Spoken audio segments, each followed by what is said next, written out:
दी छोड़ सतगुरु रामपाल जी परमेश्वर जी की जय हो।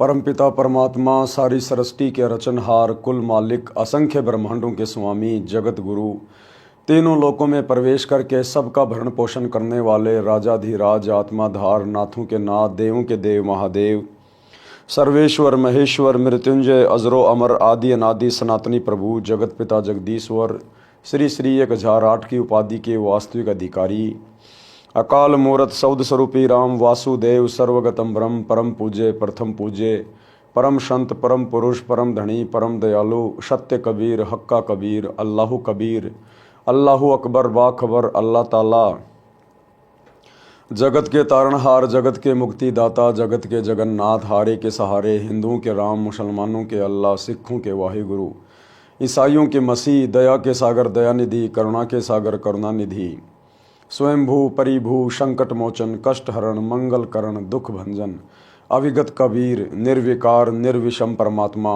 अलय अलेख सतगुरु, आदि अनादि सतगुरु, असली मर्यादा पुरुषोत्तम, असली राम, असली कृष्ण, असली घनश्याम, असली मुरारी, राजाओं के राजा, महाराजाओं के महाराजा, शहनशाहों के शहनशाह, सम्राटों के सम्राट, भगवानों के भगवान, अल्लाहों के अल्लाह, प्रभुओं के प्रभु, मसीहाओं के मसीह, सच्चे वाहे गुरु, बाबाओं के बाबा, पीरों के पीर, सेठों के सेठ, जगत सेठ, सावड़सा सेठ, सर्वगुण संपन्न, अनंत कोटि कलाओं के स्वामी, अनंत कोटि ब्रह्मांडों के नायक, योगियों में महायोगी, ध्यानियों में महाध्यानी, सिद्धों में परम सिद्ध, ज्ञानियों में तत्व ज्ञानी, ब्रह्म ज्ञानी, महाज्ञानी, परम ज्ञानी, सर्वश्रेष्ठ ज्ञानी, विज्ञानी, युवा कबीर, समर्थ कबीर, असंवाद, अमित ओझा, सच्चे रहनुमा, करीम अल्लाह, शुभान अल्लाह, दुनिया के अंतिम पैगंबर, 8 सितंबर 1951 से गांव धनाना, जिला सोनीपत, हरियाणा, भारतवर्ष की पावन भूमि पे प्रकट रियल कल की भगवान श्री नारायण साकार हरि, श्री बाबा साहिब,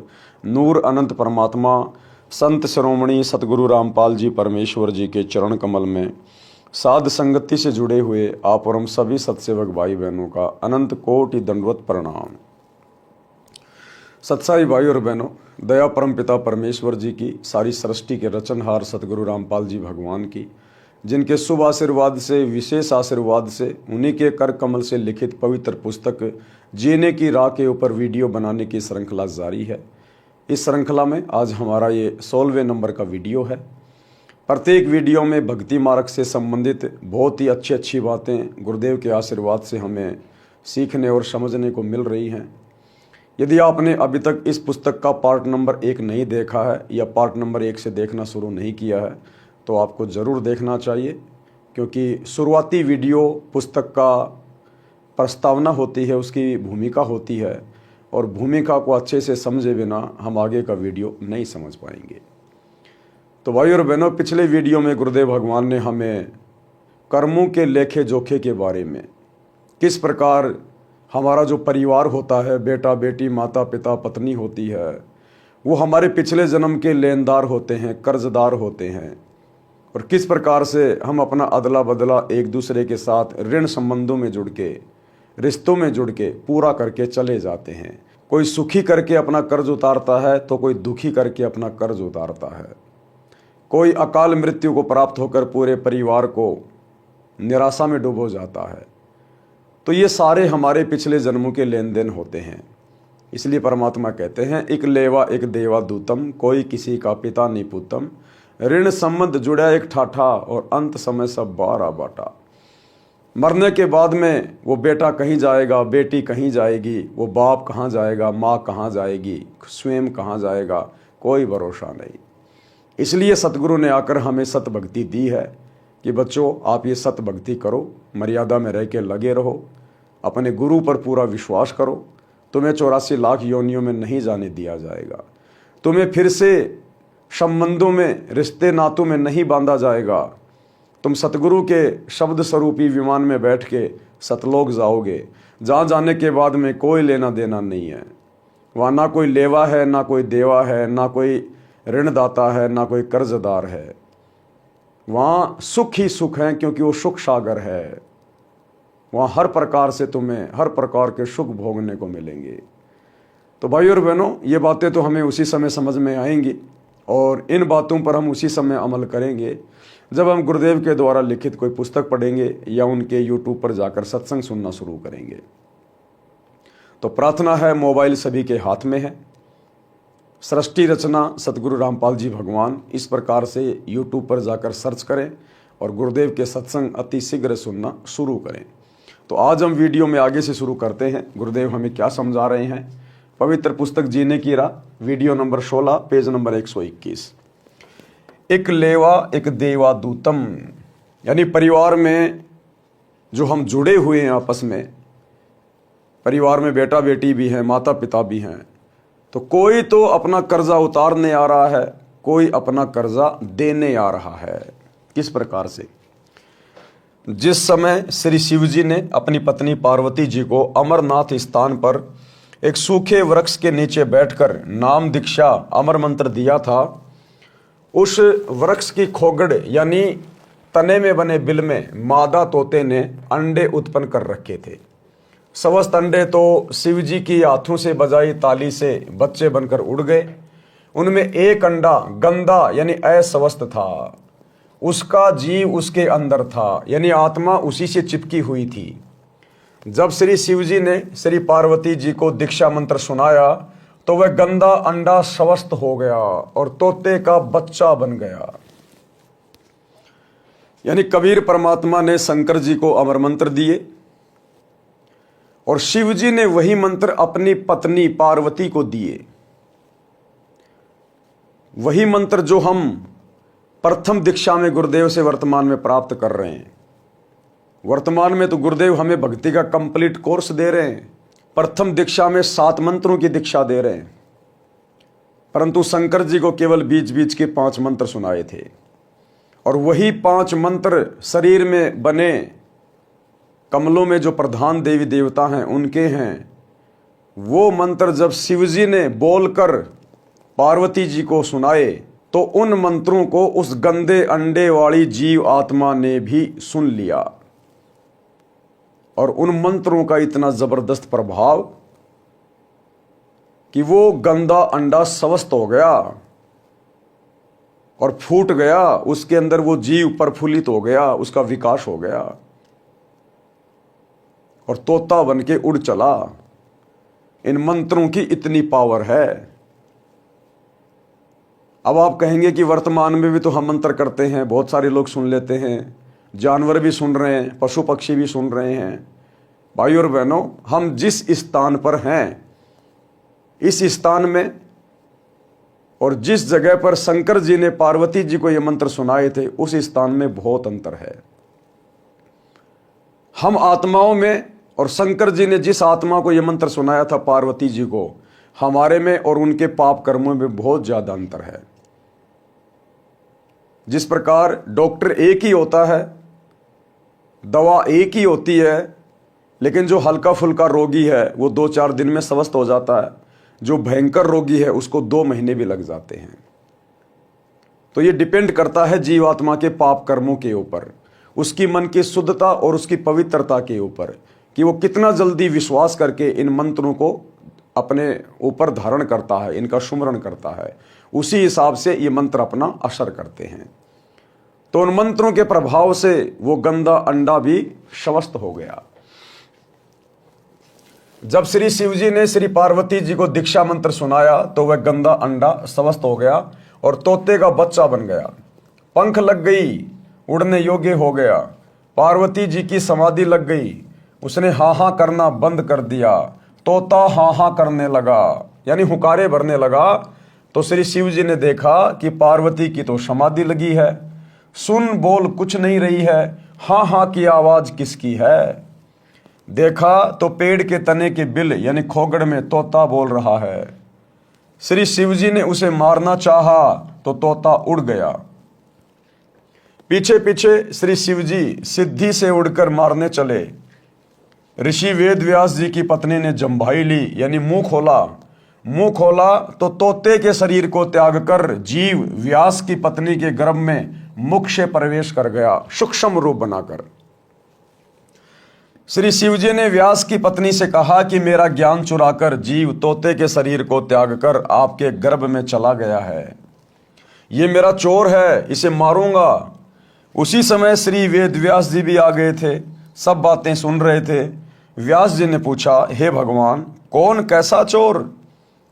श्री शिव जी ने बताया कि मैं पार्वती जी को दीक्षा दे रहा था, अंदर के कमलों का भेद बता रहा था, तो इस तोते ने सुन लिया। ये किसी अनाधिकारी को मंत्र बता देगा तो वह अमर होकर जनता को पीड़ा देगा।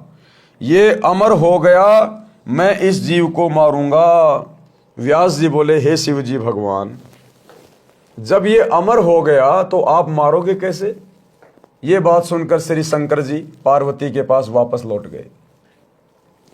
पार्वती जी को सब बातें बताई। श्री वेद व्यास जी ने अपनी दिव्य दृष्टि से देखा तो पता चला कि पत्नी के गर्भ में पुत्र है। 12 वर्ष के पश्चात पुत्र उत्पन्न हुआ। माता कहती थी कि पुत्र का नाम सुखदेव रखना है। इसके गर्भ में रहते हुए मुझे कोई दुख नहीं हुआ, मन में खुशी बनी रहती थी, सुख का आभास होता रहता था, इसलिए गर्भ में ही उस बालक का नाम सुखदेव रख दिया था। तोते के अंडे में रहने और तुरंत मानव शरीर प्राप्त करने के कारण ब्राह्मण लोग उसे सुखदेव, सुख माने तोता भी कहते थे। ऋषि सुखदेव जी का जन्म लेते ही 12 वर्ष का शरीर बन गया और उठकर चलने लगे। तो ऋषि वेदव्यास जी ने कहा, हे पुत्र, कहाँ चला? सुखदेव जी अपने माता पिता की ओर पीट करके बोले, आपका और मेरा इतना ही संग है, यानी इतना ही संस्कार है। ऋषि व्यास जी ने कहा, हे पुत्र सुखदेव, हमने तेरे जन्म लेने की 12 वर्ष प्रतीक्षा की और आज आप छोड़कर जा रहे हो। एक बार मुख तो दिखा दे। सुखदेव ऋषि बोले, हे ऋषि जी, बहुत बार आप मेरे पिता बने, अनेकों बार मैं आपका पिता बना। यानी पिछले वीडियो में गुरुदेव ने हमें रिश्ते नातों की जिस कदर व्याख्या करके बताई, उसी संदर्भ में परमात्मा हमें आज ये दूसरी कथा सुना रहे हैं कि वास्तव में बेटा बेटी की क्या स्थिति होती है, ये माता पिता कौन होते हैं, भाई बंधु रिश्तेदार हमसे क्यों जुड़ते हैं, ये हमारे पिछले जन्मों के ऋणी होते हैं। उन्हीं ऋणों के कारण अगले जन्मों में हम, जब कभी ये मनुष्य शरीर प्राप्त होता है, हम रिश्तों में जुड़ जाते हैं। तो सुखदेव ने, जो कि मां के गर्भ में सब कुछ देख रहा था, सब कुछ जान रहा था, और वो बाहर भी केवल इसी शर्त पे आया था, ब्रह्मा विष्णु महेश को कह दिया था कि आप अपनी इस माया को रोको, उसके बाद मैं गर्भ से बाहर आऊंगा, अन्यथा गर्भ से बाहर आते ही जो मुझे गर्भ में याद होता है वो सब जीव बाहर भूल जाता है। तो मजबूरी हो गई ब्रह्मा विष्णु महेश की, और उन्होंने भैंस के सींग पर जितनी देर राई का बीज रह सकता है, यानी इम्पॉसिबल, रखते नीचे गिरेगा, इतनी देर उन्होंने अपनी वो त्रिगुण माया रोकी। उसी समय सुखदेव अपनी सिद्धि शक्ति से बाहर आ गया। सुखदेव ने तो क्या बाहर आना था, परमात्मा ने इस कलयुग की पिछली पीढ़ी में आप और हम भक्तों को विश्वास दिलाने के लिए कि मां के गर्भ में क्या होता है, किस प्रकार से फिर बाहर आते तीनों गुणों का प्रभाव हो जाता है, ये सारे एग्जाम्पल सतगुरु रामपाल जी भगवान ने हम पिछली पीढ़ी वाली आत्माओं को दृढ़ करने के लिए कोड किए हैं। ये ब्रह्मा विष्णु महेश की औकात नहीं है माया को रोकने की। ये तो बेचारे मैनेजर हैं, जैसा इनको काल आदेशित कर रहा है वैसा ये कर रहे हैं, काल को परमात्मा आदेशित कर रहा है। तो अंतिम शक्ति परमात्मा है, कबीर देव सतगुरु रामपाल जी भगवान, सारा खेल परमात्मा ही खेलते हैं। तो ब्रह्मा विष्णु महेश की बस की बात नहीं थी उस माया को रोकना। वो बेचारे अपनी माया तो नहीं रोक सकते। शंकर जी काम वासना में इतने ज्यादा व्याकुल हो गए और मोहिनी के पीछे पीछे बदनीयत से उसके पीछे चल पड़े और आगे चलकर उसका हाथ पकड़ लिया सेक्स के लिए। उसी समय उनका वीर्यपात हो गया। ये बेचारे अपनी माया तो नहीं रोक सकते, ये भला ये संसार की माया को कैसे रोक देंगे। तो रोकने वाले परमपिता परमेश्वर कबीर देव सतगुरु रामपाल जी भगवान हैं। आप और हमें इस भक्ति मार्ग पर वर्तमान समय में दृढ़ करने के लिए, क्योंकि मालिक को पता है ये काल का भयंकर जाल है, अंत समय में ये जीव आत्मा अपने परिवार को देखकर कहीं व्याकुल ना हो जाए, कहीं अपने पोता पोती को देखकर कि इतने साल मैं इनके साथ में रहा, मैं जिया, आज मैं जा रहा हूं, उस परिवार की मोह ममता में अपना पैर ना फंसा ले। तो सुखदेव की कथा के माध्यम से कि किस प्रकार से जीव आत्माएं आपस में ऋण संबंध में बंधती है, तो हमें वो गर्व वाली बातें गुरुदेव इन कथाओं के माध्यम से याद दिला रहे हैं कि यहाँ कोई किसी का बेटा नहीं, कोई किसी की बेटी नहीं। अरे तेरे घर में जन्म लेने से पहले वो कहाँ था, तेरे को पता है क्या? फिर काहे का तू ठेकेदार बन रहा है? और कब वो तुझे छोड़ के चला जाएगा, और चला जाएगा तो कहाँ जाएगा? तेरा है तो उसको पकड़ के रखना, क्यों मरने दे रहा है? तो गुरुदेव हमें हकीकत बता रहे हैं कि यहां हर जीव अपना कर्म भोगता है। ना जाने कितने हमारे बेटा बेटी बन चुके हैं, आज हमारे में जो गधे कुत्ते सुअर बन के घूम रहे हैं, वो हमारे दादा दादी नाना नानी हमारे बेटा बेटी वही हैं जो पिछले जन्मों में हमारे बेटा बेटी थे, हम उनके माता पिता थे, वो वही घूम रहे हैं। उनके प्रति तो कोई प्रेम नहीं है, कोई प्यार नहीं है कि मेरा बेटा कुत्ता बन गया, कुतिया बन गई। कोई बता दे कि पिछले जन्म में ये तेरा बेटा था, तो भी उस कुत्ते में अपनापन नहीं आएगा नजर। तो ये काल की भयंकर माया है। वर्तमान जो रिश्ते नाते होते हैं वो केवल उन्हीं में उलझा के रखता है। तो सुखदेव की कथा के माध्यम से गुरुदेव हमारी आंखें खोलना चाह रहे हैं कि बच्चों, ये रिश्ते नातों की हकीकत है जो तुम्हें बताई जा रही है। अब वो तोते की आत्मा, तोते के शरीर में था वो ऋषि सुखदेव, और जैसे ही वेदव्यास की पत्नी ने जम्भाई ली, मुंह फाड़ा, उसी समय तोते का शरीर छोड़कर सूक्ष्म रूप बनाकर और उसकी पत्नी के गर्भ में चला गया। तो इसी प्रकार हमारे परिवार में जो बेटा बेटी आ रहे हैं, पोता पोती आ रहे हैं, ये ना जाने कोई गधे की योनि से आ रहा है, कोई कुत्ते की योनि से आ रहा है, पोते आ रहे हैं, ये ना जाने कोई गधे की योनि से आ रहा है, कोई कुत्ते की योनि से आ रहा है, हो सकता है कोई इंसान की योनि से आ रहा हो। मरने के बाद अगर ये सतभक्ति नहीं की सतगुरु रामपाल जी भगवान की, तो मरने के बाद कोई गधा बनेगा, कोई कुत्ता बनेगा, कोई शुअर बनेगा। तो ये जीवात्मा जब से हम सतलोक से आए हैं इस काल के साथ में, तब से हम अपना इसी प्रकार से कर्म भोग रहे हैं। तो गुरुदेव के कहने का मतलब है कि बच्चों, तुम इन रिश्ते नातों में मत भटकना, मत घूमना। ये मेरी आत्मा है और मैंने देखना है किसको कब पार करना है, किसको किसके गर्भ में भेजना है, किसको किसका बेटा बनाना है, किसको किसकी माँ बनाना है, किसका बाप बनाना है। ये तुम्हारा काम नहीं है। तुम अपनी जिम्मेदारियों तक सीमित रहो, बाकी समय, बाकी ध्यान केवल अपनी भक्ति में लगाओ। सुखदेव ऋषि बोले, हे ऋषि जी, बहुत बार आप मेरे पिता बने, अनेकों बार मैं आपका पिता बना। ये तो बड़ा बखेड़ा यानी झंझट है। मैं भक्ति करके जन्म मरण से मुक्ति करवाऊंगा। मैं आपकी ओर मुख इसलिए नहीं कर रहा हूं कि कहीं मेरा आप में मोह ना हो जाए। और ये मोह कटता है केवल गुरुदेव के तत्व ज्ञान से, गुरुदेव के आशीर्वाद से। गुरुदेव ने हमें जो भक्ति दी है, इस भक्ति की शक्ति से ना देखने से मोह नहीं कटेगा। चलो, सुखदेव ने आंखों से तो नहीं देखा, लेकिन उस मन को कैसे मारेगा जो बार बार ये कहता है कि वो तेरा बाप था, वो तेरा बाप है, वो तेरी माँ थी, वो तेरी माँ है। रह रहकर याद तो आएगी, तो मन को कैसे मारेगा? मन मरेगा सतगुरु के ज्ञान से, सतगुरु के आशीर्वाद से। ये कहकर संत गरीबदास जी ने वाणी द्वारा बताया है कि एक लेवा एक देवा दूतम, कोई किसी का पिता न पूतम। ऋण संबंध जुड़ा एक ठाठा, अंत समय सब बारा बाटा। और मरने के बाद में वो बेटा कहीं गया, बाप कहीं गया, दादा दादी कहाँ गए, किसी को कोई लेना देना नहीं। 2 4 5 दिन रो लिए, 12 13 करके फिर अपने जीवन में मस्त हो गए। भावार्थ, सुखदेव जी ने कहा कि जो परिवार के सदस्य बेटा बेटी आदि आदि नातों में हैं, वे सब पूर्व जन्मों का ऋण लेने या देने के लिए जुड़े हैं। वास्तव में कोई किसी का पिता पुत्र नहीं है। मृत्यु के उपरांत सब अपने अपने संस्कारवश भिन्न भिन्न स्थानों पर जाकर अन्य शरीर धारण कर लेते हैं। इसलिए कोई किसी का पिता पुत्र नहीं है। हम लोग कहावत सुनते थे कि महाभारत के युद्ध में चक्रव्यूह में जब अभिमन्यु मारा गया, तो श्री कृष्ण जी उसको जीवित नहीं कर पाए। अपने भाणजे को श्री कृष्ण जी जीवित नहीं कर पाए। अर्जुन बड़ा व्याकुल हो गया और एक दिन श्री कृष्ण जी से बोला कि हे केशव, मुझे मेरे पुत्र के दर्शन करवाओ, मैं उसके वियोग में बड़ा व्याकुल हूं, मुझे बहुत ज्यादा ये पुत्र मोह सता रहा है। तो श्री कृष्ण जी लेके गए अर्जुन को ऊपर, जहां पर उसका बेटा बैठा हुआ था स्वर्ग में। थोड़े बहुत समय के लिए जो उसने कोई अच्छे दान पुण्य किए थे, कोई भक्ति की थी, कोई शुभ कर्म किए थे, उनके प्रतिफल में वो स्वर्ग में बैठा हुआ था, अपने यार दोस्तों के साथ में ताश पत्ते खेल रहा था, शतरंज खेल रहा था। अब वो आत्मा तो वहां से शरीर छोड़ गई, उसने तो दूसरा जन्म वहां पा लिया, उसको तो दूसरे माता पिता मिल गए, उसको तो कुछ भी याद नहीं है।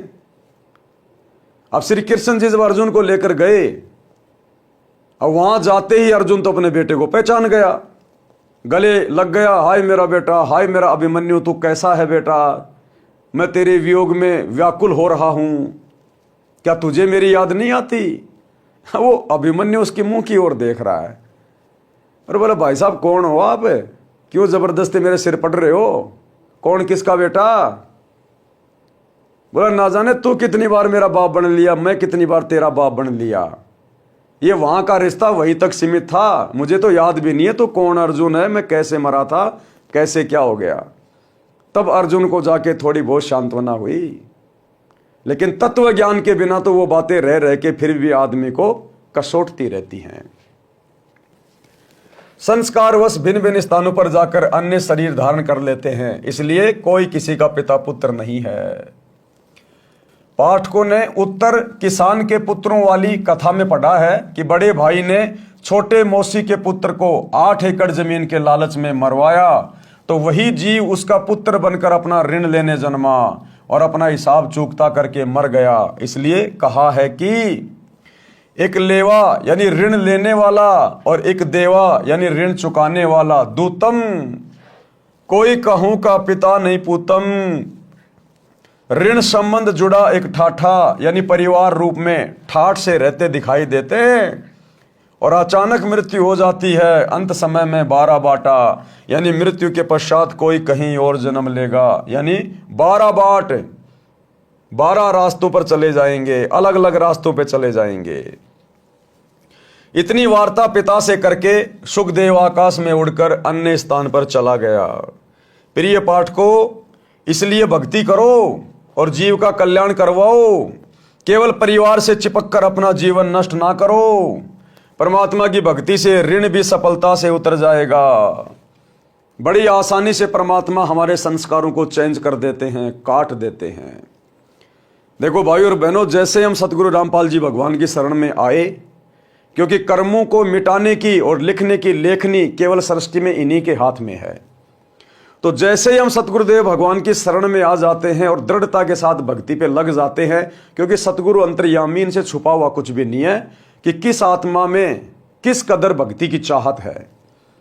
परमात्मा कहते हैं, बिन ही रसना नाम रटत हैं और निर्वाणी से नेहा, और गरीब दास भोडल में दीपक छाननी नहीं सनेहा।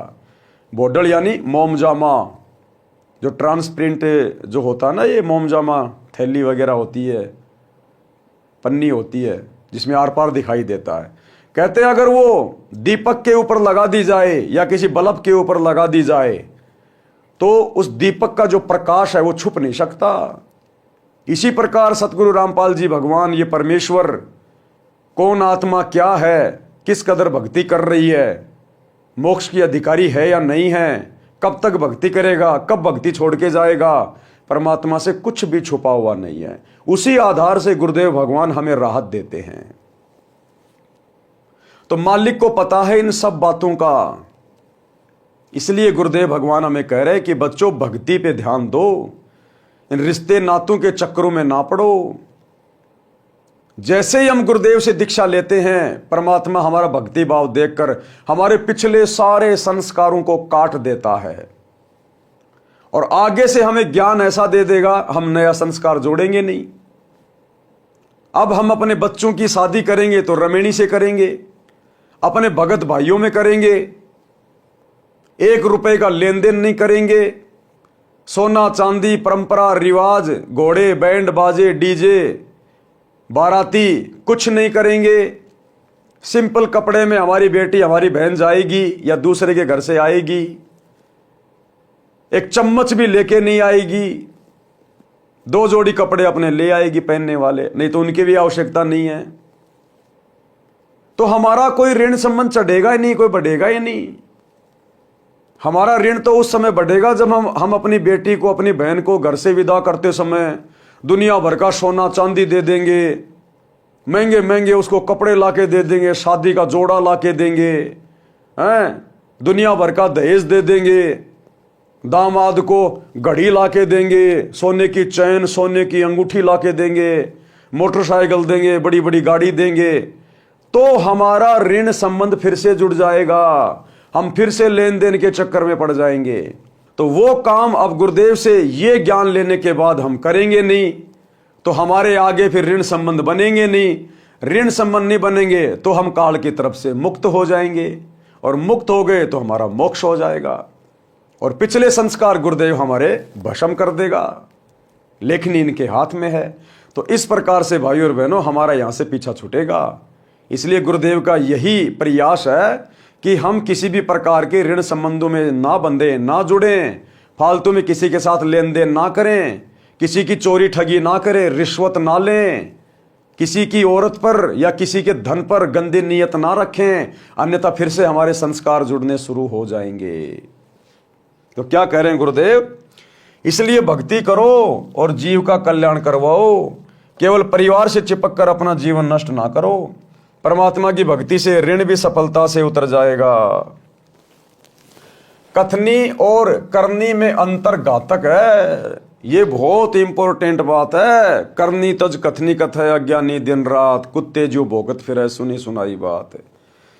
गुरुदेव कह रहे हैं अब तुम भगत बन गए, अब तुम्हारे ऊपर परमात्मा का विधान लागू हो गया, अब तुम भक्तों की करनी और कथनी एक होनी चाहिए। अगर अंतर पाया गया तो धर्मराज के हत्थे चढ़ जाओगे। क्या कह रहे हैं परमात्मा? एक कथा के माध्यम से। एक व्यक्ति प्रसिद्ध कथावाचक था तथा प्रतिदिन रामायण का पाठ भी करता था। एक दिन किसी कार्यवश पाठी जी को शहर जाना पड़ा। उसके साथ उसका साथी भी था। गांव से 3 किलोमीटर दूर रेल का स्टेशन था। सुबह 5 बजे गाड़ी पर चढ़ना था, इसलिए स्नान करके स्टेशन पर पहुंच गए। विचार किया कि पाठ गाड़ी में कर लूंगा। गाड़ी में चढ़ गए। जिस डिब्बे में वे दोनों चढ़े वह भरा था, कोई सीट खाली नहीं थी। कुछ व्यक्ति खड़े थे। गाड़ी चल पड़ी। कुछ देर पश्चात उस पाठी ने सीट पर बैठे 2 व्यक्तियों से कहा कि भाई साहब, कृपया मुझे सीट दे दें, मैंने रामायण का पाठ करना है। आज गाड़ी पकड़ने की शीघ्रता के कारण घर पर नहीं कर सका। सज्जन पुरुषों ने पूरी सीट ही खाली कर दी। वे खड़े हो गए और बोले, हे पंडित जी, हमारा अहोभाग्य है कि आज हमको भी पवित्र ग्रंथ रामायण जी का अमृत ज्ञान सुनने को मिलेगा। पंडित जी ने पाठ ऊंचे स्वर में बोलना शुरू किया। प्रसंग था, भरत ने अपने बड़े भाई के अधिकार वाले राज्य को स्वीकार नहीं किया।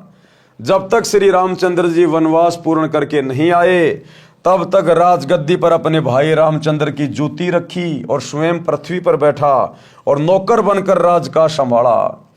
जब भाई रामचंद्र अयोध्या लौटे तो उनको राज्य लौटा दिया। भाई हो तो ऐसा। पंडित जी क्या बोले? भाई हो तो ऐसा। पाठ संपूर्ण होने पर सबने कहा कि वाह पंडित जी, वाह, कमाल कर दिया। एक व्यक्ति उसी डिब्बे में ऐसा बैठा था जिसने अपने पिताजी की बरसी पर 1 दिन का पाठ करना था। कोई पाठी नहीं मिल रहा था। बरसी अगले दिन ही थी। उसने पंडित जी से कहा कि हे गुरुजी, कल मेरे पिताजी की बरसी के उपलक्ष्य में पाठ कर दो। पंडित जी बोले कि कल नहीं कर सकता।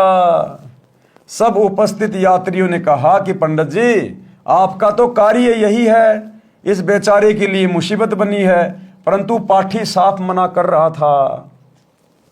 सबने पूछा कि ऐसा क्या आवश्यक कार्य है जो आप कल पाठ को मना कर रहे हो? पंडित जी बात को टाले, बस वैसे ही, हकीकत नहीं बता रहा पंडित जी। उसका साथी, उस पंडित जी का साथी जो उसका गवाह बन के उसके साथ में जा रहा था, उसका साथी बोला कि मैं सच्चाई बताऊं, ये कल क्यों पाठ नहीं कर सकता? इसने अपने बड़े भाई पर 50 गज की कुर्डी के गड्ढे पर, कुर्डी क्या होती है? जहां पर गाय भैंस का गोबर डाला जाता है, छोटी सी जगह होती है वो। तो वो साथी क्या बोला? इसने अपने भाई पर 50 गज की कुर्डी के गड्ढे पर मुकदमा कर रखा है। मैं इसका गवाह हूं, कल की तारीख है।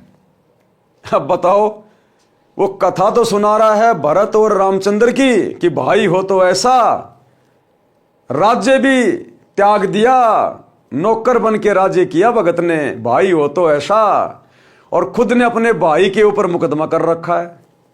तो परमात्मा कहते हैं करनी तज कथनी कथ है, और अज्ञानी दिन रात, और कुत्ते जो भौंकत फिरे सुनी सुनाई बात। इसने अपने भाई पर 50 गज की कुर्डी के गड्ढे पर मुकदमा कर रखा है। मैं इसका गवाह हूं, कल की तारीख है। उपस्थित व्यक्ति बोले कि हे पंडित जी, कथा तो कैसी मार्मिक सुनाई, और आप अमल कतई नहीं करते। ऐसे व्यक्ति के द्वारा की गई कथा का श्रोताओं पर क्या प्रभाव पड़ेगा। कबीर जी ने कहा है कि कबीर करनी तज कथनी कथ है, अज्ञानी दिन रात, और कुकर ज्यों भौंकत फिरे सुनी सुनाई बात। भाई और बहनों, आप और हमने अपने आचार विचार व्यवहार में, बोलचाल में, अपने स्वभाव में हमने परिवर्तन लाना पड़ेगा। करनी और कथनी को एक करना पड़ेगा। यानी जो भक्ति हमें गुरुदेव भगवान ने दी है, जो ज्ञान हमें गुरुदेव ने दिया है, हमने उस ज्ञान के ऊपर अमल करना पड़ेगा। गुरुदेव की शिक्षाओं पर चलना पड़ेगा, मर्यादाओं में रह के भक्ति करनी पड़ेगी। अन्यथा जब हम इस ज्ञान का आगे प्रचार करेंगे, यदि हम फिर पुस्तकें बांटेंगे, अन्य किसी को ज्ञान सुनाएंगे, तो हमारे द्वारा बांटी गई पुस्तकें और हमारे द्वारा सुनाया गया ज्ञान सामने वाले व्यक्ति पर असर नहीं करेगा, उल्टा हम परमात्मा के दोषी बनेंगे। आज यही कारण है, विशेषकर भारत में तो हो सकता कोई घर ऐसा हो, लेकिन गांव ऐसा कोई नहीं है जिस गांव में सतगुरु रामपाल जी की एक आध पुस्तक ना हो। उसके बावजूद भी दुनिया के ऊपर सतगुरु रामपाल जी के ज्ञान का कोई विशेष असर नहीं हो रहा। मुट्ठी भर लोग भी इनके शरण में नहीं आ पाए। कारण क्या रहा? करनी और कथनी में अंतर। सतगुरु रामपाल जी के जितने भी भगत हैं जो सेवा करते हैं इन पुस्तकों की, उन भक्तों की करनी और कथनी में रात दिन का अंतर है। ये दुनिया में तो ढिंडोरा पीटते हैं कि हमारे गुरुजी परमात्मा है, हमारे गुरुजी भगवान है, हमारे गुरुजी कबीर जी हैं, और खुद ये एक नकली दाढ़ी मूंछ वाली कबीर जी की समझे जाने वाली फोटो को भगवान मानते हैं, जो उनके महीने में उसका प्रगट दिवस मनाते हैं। तो इनकी करनी और कथनी में अंतर है। ये खुद अपने गुरुजी को परमात्मा नहीं मानते, भगवान नहीं मानते। इस कारण से लोगों के ऊपर इस ज्ञान का विशेष असर नहीं हो रहा। ज्ञान प्रचार करते समय, अपने रिश्तेदारों को समझाते समय 90% भाई बहन कहते हैं कि हमारे गुरुजी की शरण में आ जाओ, हमारे गुरुजी डॉक्टरों के डॉक्टर हैं, आप लोगों को हॉस्पिटल जाने की जरूरत नहीं। कैंसर का, चाहे कैंसर का बाप क्यों ना हो, कितनी भी लाइलाज बीमारी क्यों ना हो,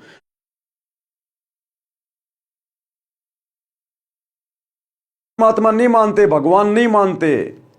इस कारण से लोगों के ऊपर इस ज्ञान का विशेष असर नहीं हो रहा। ज्ञान प्रचार करते समय, अपने रिश्तेदारों को समझाते समय 90% भाई बहन कहते हैं कि हमारे गुरुजी की शरण में आ जाओ, हमारे गुरुजी डॉक्टरों के डॉक्टर हैं, आप लोगों को हॉस्पिटल जाने की जरूरत नहीं। कैंसर का, चाहे कैंसर का बाप क्यों ना हो, कितनी भी लाइलाज बीमारी क्यों ना हो, हमारे गुरुजी से नाम ले लो, उपदेश ले लो, तुम्हारी बीमारी समाप्त हो जाएगी।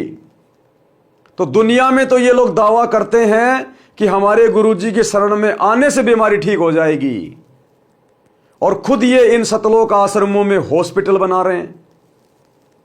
इसलिए इनकी करनी और कथनी में अंतर है। इसलिए इस ज्ञान का इतना असर दुनिया पे नहीं हो रहा। ये खुद तो प्रचार प्रसार करते हैं कि देखो हमारे गुरुजी का राम रहीम की तरह किसी भी राजनेता से कोई संपर्क नहीं है, हमारे गुरुजी के आश्रम में कोई राजनेता नहीं आते थे, हमारे गुरुजी अपने भक्तों से वोट नहीं डलवाते थे, कोई भी हमारे गुरुजी के साथ किसी सरपंच की भी देके फोटो दिखा दो, हमारे गुरुजी का और राजनीति का तो 36 का आंकड़ा है। और खुद गुरुजी के जेल जाने के बाद ये राजनीतिक पार्टियों की गोद में जा बैठे।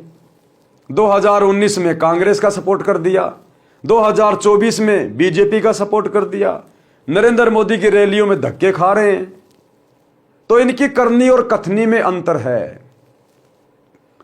ये दुनिया को तो नियम समझाते हैं नाम दीक्षा देते समय कि गुरुजी का आदेश है। भक्तों ने मोबाइल में वीडियो गेम भी नहीं खेलना, कोई ताश खेल रहा है उसके पास बैठना भी नहीं है। ये खेल हमारा समय और समाज से बर्बाद करते हैं। और खुद इन्होंने धनाना गांव के लड़कों के लिए 1 करोड़ रुपए में बैडमिंटन का स्टेडियम बना दिया। तो इनकी करनी और कथनी में अंतर है, इसलिए दुनिया पे असर नहीं हो रहा। ये दुनिया को तो समझ आते हैं जीव हमारी जाति है, मानव धर्म हमारा, हिंदू मुस्लिम सिख ईसाई धर्म कोई नहीं न्यारा, कि हम सब एक ही परमात्मा के बच्चे हैं। ये धर्म तो इस काल ने बना दिए, हमने धर्म के चक्कर में नहीं पड़ना चाहिए। हिंदू भी अपने भाई, मुसलमान भी अपने भाई। और बांग्लादेश के मुसलमानों के खिलाफ मध्य प्रदेश में विश्व हिंदू परिषद और बजरंग दल के साथ में मिलकर रैलियां निकाल रहे हैं। तो इनकी करनी और कथनी में अंतर, इसलिए दुनिया वालों पर इस ज्ञान का विशेष असर नहीं हो रहा। खुद तो कहते हैं कि हमें भक्ति करनी चाहिए, मानव जन्म दुर्लभ है, मिले न बारंबार, जैसे पेड़ से पत्ता टूट गिरे बहुर न लगता डार। और हमारे गुरुजी कहते हैं कि कहता हूं कहीं जात हूं, कहूं बजाकर ढोल, श्वास जो खाली जात है 3 लोक का मोल। और हमारे गुरुजी कहते हैं कि दुनिया से ती दोस्ती, पड़े भजन में भंग, एक का एक की राम से या साधु के संग। कि हमने फालतू में जगत वालों के साथ नहीं बैठना चाहिए, फालतू में कोई हंसी मजाक नहीं करना चाहिए, हमें संसार से कोई लेना देना नहीं है। और खुद ये आनंदपाल जैसे गैंगस्टरों की सीबीआई जांच के समर्थन में राजपूत करनी सेना की रैलियों में जाके बैठते हैं, हरियाणा के जाट आरक्षण में जाके बैठ जाते हैं महीने महीने भर। तो इनकी करनी और कथनी में अंतर है, इसलिए दुनिया पे इस ज्ञान का विशेष असर नहीं हो रहा। ये दुनिया में तो ढिंडोरा पीटते हैं कि हमारे गुरुजी, अगर तुम्हारी किडनी भी फेल हो गई हमारे गुरुजी से नाम ले लो, बिना ऑपरेशन के हमारे गुरुजी किडनी ठीक कर देंगे। और खुद ये इन आश्रमों में कैंप लगा लगा के अपने दांतों को चेक करवा रहे हैं, आंखों को चेक करवा रहे हैं, ब्लड डोनेशन के कैंप लगा रहे हैं, किडनियां दान कर रहे हैं। तो इनकी करनी और कथनी में रात दिन का अंतर है, जिस कारण से सतगुरु का अनमोल ज्ञान लोगों पे असर नहीं कर रहा।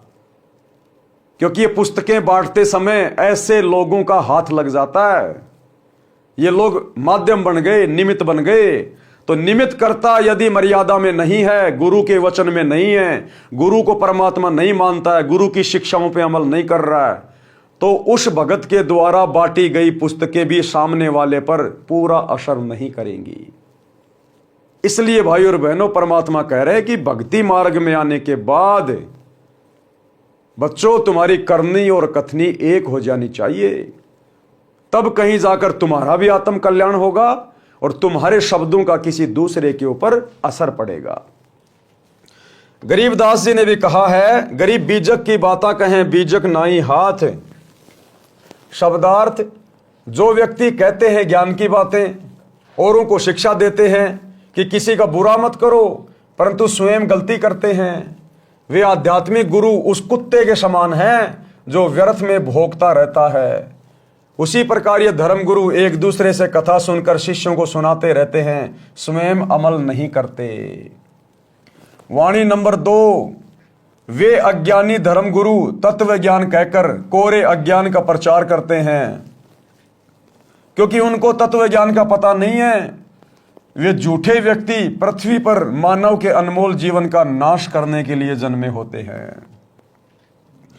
सत्संग से मिली भक्ति की राह। अब मनुष्य शरीर को, स्त्री या पुरुष के शरीर को सफल करने के लिए यदि हमें कोई रास्ता मिल सकता है, राह मिल सकता है, तो केवल सतगुरु के सत्संग से मिलेगा, सतगुरु के द्वारा लिखी गई पवित्र पुस्तकों से मिलेगा, सतगुरु के फॉलोवर जो सतगुरु की शिक्षाओं पे चलते हैं उनके संपर्क में आने से मिलेगा। तो किस प्रकार से सत्संग में आने से भक्ति की राह मिलती है। संत नित्यानंद जी का बचपन का नाम नंदलाल था। वे ब्राह्मण कुल में जन्मे थे। संत गरीबदास जी गांव छुड़ानी जिला झज्जर के कुछ समय समकालीन थे। संत गरीबदास जी का जीवन सन 1717-1778 तक रहा था। उस समय ब्राह्मणों का विशेष सम्मान किया जाता था, सर्वोच्च जाति मानी जाती थी, जिस कारण से गर्व का होना स्वाभाविक था। नंदलाल जी के माता पिता का देहांत हो गया था। उस समय वे 7-8 वर्ष के थे। आप जी के नाना जी नारनौल के नवाब के कार्यालय में उच्च पद पर विराजमान थे। आप जी का पालन पोषण नाना नानी जी ने किया। शिक्षा के उपरांत नाना ने अपने दोते नंदलाल को नारनौल में तहसीलदार लगवा दिया। एक तो जाति ब्राह्मण, दूसरे उस समय तहसीलदार का पद, जिस कारण से अहंकार का होना सामान्य बात है। तहसीलदार जी का विवाह भी नाना नानी ने कर दिया था। तहसीलदार जी के महल से थोड़ी दूर पर एक वैष्णव संत श्री गुमानी दास जी अपने किसी भगत के घर पर सत्संग कर रहे थे। वे श्री विष्णु जी के भगत थे। सभी संतजन अपने सत्संग में परमात्मा कबीर जी की अमृतवाणी का सहयोग अवश्य लेते हैं, क्योंकि कबीर परमेश्वर की वाणियों के बिना सत्संग अधूरे हैं।